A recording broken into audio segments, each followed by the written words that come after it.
चित्रपटाची अजून पब्लिसिटी करणार तुमच्या माध्यमातून. तर त्याच्यामुळे आतापर्यंत आमचं प्रमोशन सुरू आहे.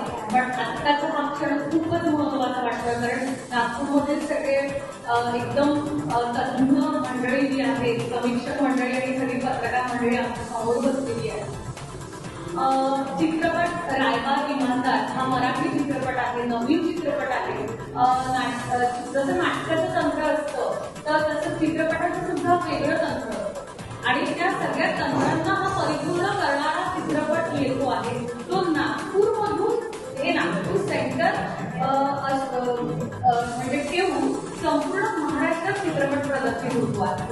तर त्याच्यामुळे मी हे सांगते की या चित्रपटाने सगळे चित्रपटाचे जे सामाजिक चित्रपटाचा हा विषय आहे, अनेक विषय असतात, त्यापैकी हा एक वेगळा प्रकार चित्रपटाचा सामाजिक विषय आहे. या सगळ्या गोष्टींना या चित्रपटाने परिपूर्ण केलेला आहे.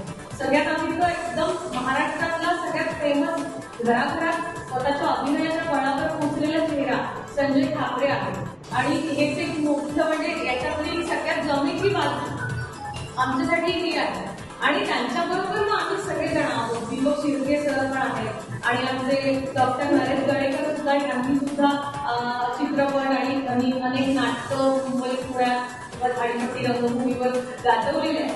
अनेक मातब्बर कलावंतांच्या सोबत आणि संजय सर सेंटर कॅरेक्टर नायक आहे चित्रपटात, त्यांच्यासोबत आम्ही काम करतो.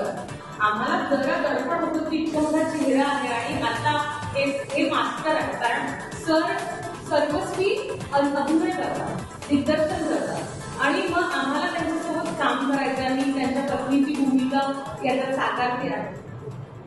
पण तुम्हाला सांगते की हे सगळं खूप सहज शक्य होऊ शकलं सरांमुळे, कारण सरांनी सगळ्यांना सरांनी सांगितलं की घरचं जेवण लागतं म्हणजे या माणसाला 5 स्टार ट्रीटमेंटच पाहिजे, म्हणून त्यांनी आम्हाला खूप कम्फर्टेबल केलं. कारण